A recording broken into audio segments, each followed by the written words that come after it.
So I see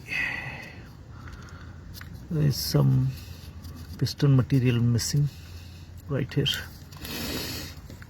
and I don't know how this has happened.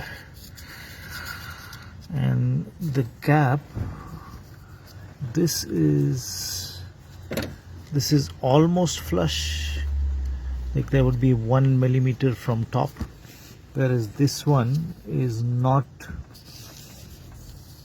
on top as much.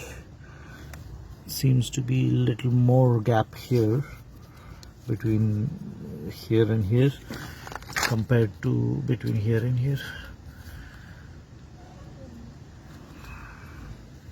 And also when I move the crank, it feels tight at some point, not always, almost at about between 9 o'clock and 12 o'clock.